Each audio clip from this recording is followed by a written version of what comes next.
Hi there, what we're going to introduce you to today is the create event section of the calendar. So you can see here create event. Okay, so what I've done is I have added a new inquiry for Simon Fanning. The customer has chosen to buy that vehicle. Okay, and I am logged in as a sales exec.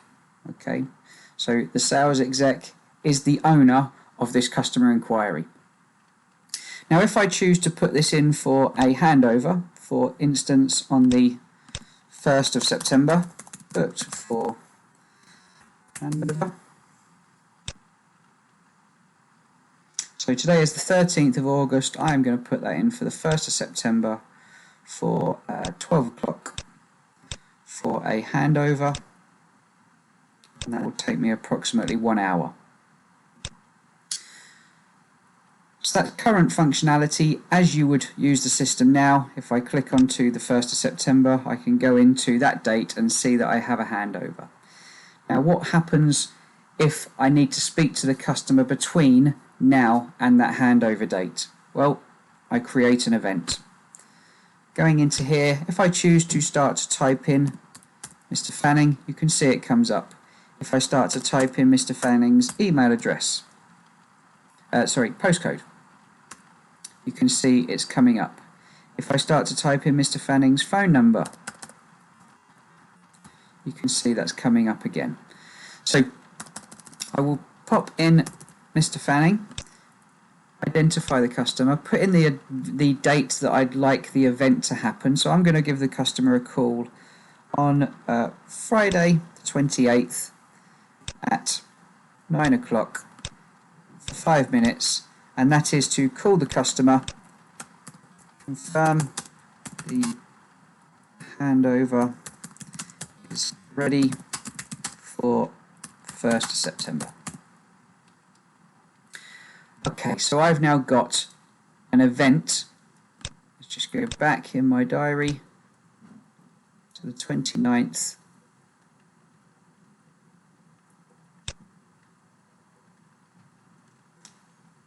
Sorry, 28th, there it is. So confirm the handover is ready for the 1st of September. So on the 1st, on the 28th of August, I'm going to get that notification come up. Now, I'm also logged in as a business manager. You can see here a business manager. Now, a business manager might choose to need to speak with that customer to arrange finance sign up, etc.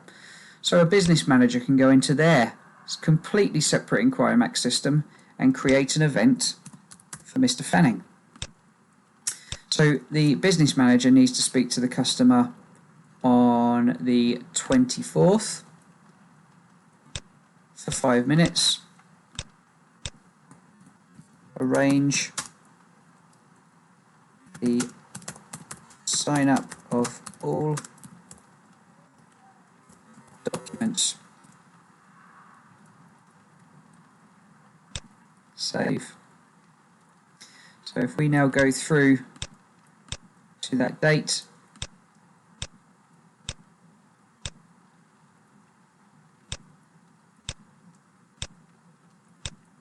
okay, so there's the 24th, there's Mr. Fanning in a completely different user's calendar, and that is a reminder for the business manager to arrange the sign up of all those documents. So now what you're seeing here is a completely disconnected calendar to the inquiry.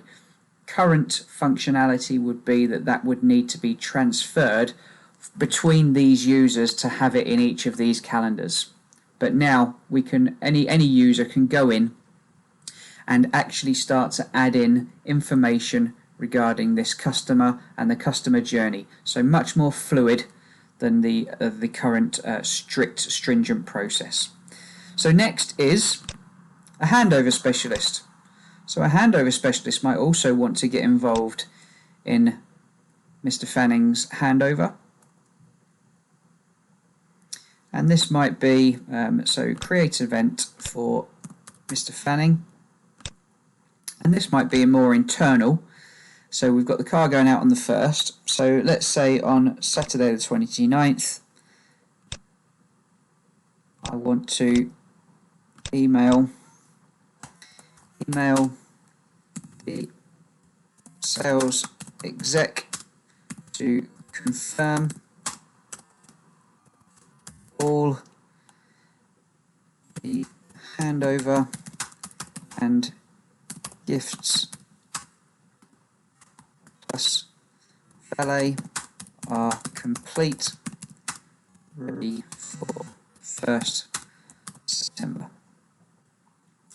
So that's going in on the 29th. So again, if I just flick forward to 29th, so now we have someone else who's now accessing Mr. Fanning's inquiry and starting to have an impact on that customer. So I've done it in terms of a sales exec, a business manager, a handover specialist. It could be a business development centre that loads the inquiry and then transfers that into the site, but the business development centre might still want to have an impact on conversational pieces with that customer, just to make sure that maybe the appointment that they booked, did it happen? Was the customer happy with how they were dealt with in the showroom, etc. So anyone can now start to have calendar events for inquiries that they don't currently own. Now, if I go back into the sales executive, if I hover over, you can see the salesperson that owns this customer is still the sales executive.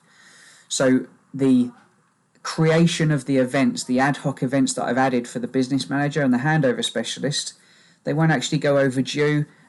It's the inquiry that will go overdue, not the ad hoc events. So it's just up to the guys that are putting in these ad hoc events just to make sure they're obviously doing what they've put into their diaries by clicking on the done box. So let's go back in as the business manager. So once the business manager updates this, they can then go put in here, docs are all signed and ready. Okay, and then they can choose to create another event. So if they want a follow-up event, they can do, or we can just save that.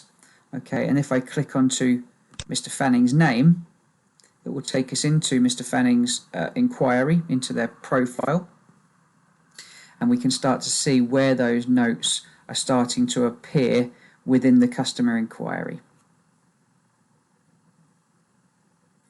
So if I now go to the history,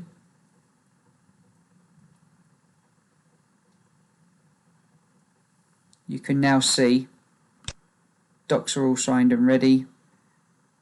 The business manager's updated that record there. Booked for the handover. You can see it's an ad hoc event at the top there.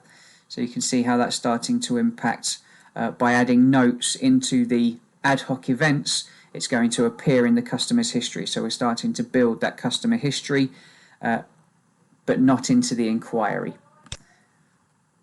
And the reason for it not going into the inquiry is because with so many different people now having an impact on what happens with this customer record, obviously when you hover over a customer record, it shows you the notes. Well, if there's 4 or 5 people all adding notes, this record could become quite extended and maybe not actually show on the page. So the notes that are ad hoc will appear in the history section. The notes that are added by the owner of the inquiry, by the sales exec, will still append to the hover section as you see.